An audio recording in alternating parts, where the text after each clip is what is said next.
So I saw a comment earlier saying that it's been a week, you should upload already. I'm like, damn, a week? Man, imagine if I left for a month. Couldn't be me. So I was going back and reading some of the Invincible comics from like season 3, and I realized that there was a whole lot of stuff that was just like cut out. Small things like Oliver and Mark working together and getting stronger, and bigger things like Mark saving Amber from her abusive ex-boyfriend, which gave us this iconic panel over here. Shout out Jamaicanable. But today, I want to go over something that most show watchers probably haven't seen, a crossover between Wolfman and Invincible. In season 3, we saw Mark crash out on Cecil because he thought those robot spies that he saw were from him. But comic Mark is way more chill than he is in the show, at least in some moments, because when he finds out about this so-called spying, he pulls up to the base of the team, I guess not the teen team, this is right after they left, and Mark just gives it to Robot and leaves Oliver with them like they're babysitters. Then he calmly pulls up to the Pentagon, and they just talk it out in like 3 minutes, and it was not that serious. Mark is then told to go deal with 2 escapees, one being the giant orange guy who was actually a kid, and the Astounding Wolf Man. Wolfman is trying to help this kid stop his rampage, and Mark is just so done with everything. Could have gone the rest of my life without fighting this guy again. Bro just wants to go home. He deals with the big guy, saving the Wolfman, then he slams down Big Orange, telling him to just chill out. And to be fair, he's just a kid who's probably scared, and Mark knows this, so he leaves him be. Now, the Wolf guy's case is a little different here, because you see, he's been accused of killing his wife, which if you couldn't tell by the way he was trying to save that kid earlier, isn't true. Also, I guess this is a comic only thing, but he helped Invincible with Doc Seismic as well. But business is business, so Mark tells him it's time to get turned in. But bro tried hopping away. Being a Wolfman gotta be some ass, bro. You're basically a glorified furry, and your greatest strength is being able to huff and puff and blow houses down. I'd rather be a real nigga, like Tech Jackie. The Wolfman explains his dilemma, telling Invincible that he didn't kill his wife, but his daughter saw him with her body, which is real unfortunate. Mark was confused, but the Wolfman reverts to his human form and tells him, hey bro, I didn't do it. So Mark says, if you didn't do it, who did? He explains that he had some sort of like wolf mentor. I don't know, bro. I'm surprised Cecil hasn't recruited him already. He was trying to train Wolfman and guide him. Wolfman has these like episodes where one day of the month he loses control. Alright bro, he's straight out of a 2013 Sonic AU. This comic probably went hard back then, but it turns out this mentor dude was the guy who killed his wife, not him, and now she's gone. Seeing that this guy is probably telling the truth, Mark heads over to the Pentagon again and tries to tell Cecil that this guy is telling the truth. Cecil was so proud. Do my eyes deceive me? And who's this guy on the right, bro?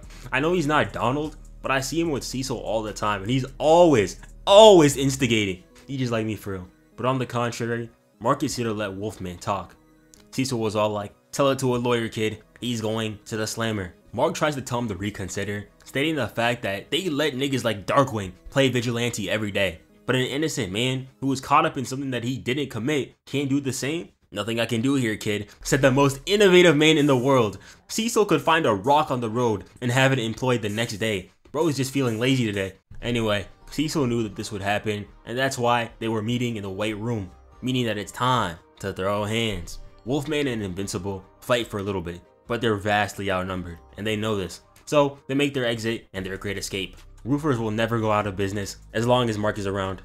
Also, I love how nobody is ever comfortable flying with Mark, unless it's William. He's a different case. But they aren't in the clear yet, because as they're flying, Mark gets shot, dropping the Wolfman. And who was the one who did this? The Guardians of the Globe. And oh my god, this is the funniest panel in Invincible history, and it isn't even in their own comics.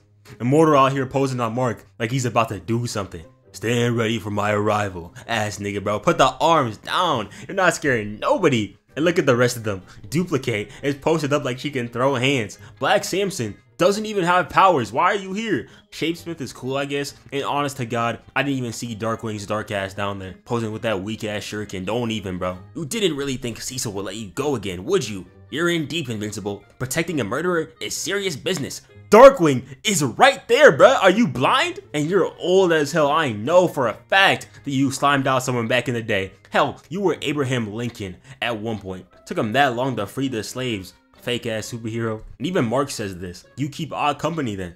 And Darkwing is all like, my past is my past. Why can you get over that? I seem to recall a few black marks on your... Speaking of which, then they start squabbling. And look at Duplicate, bro. Her ass was putting up them Tony Snell numbers. She didn't even move a damn muscle this entire fight. Mark was giving Immortal the work. I felt bad for Shapesmith. Dude was hurt at how Mark called him a government drone. Mark told Immortal that he's getting as strong as his father. There's no way that bro has a chance against him. Immortal dumbass saying something, "You think that's a good thing?"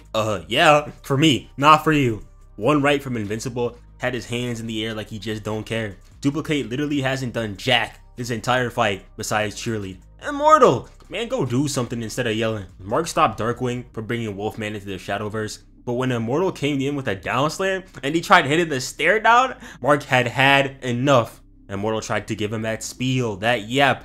Nigga said do you think that we find you intimidating? You are a child. We are the guardians of the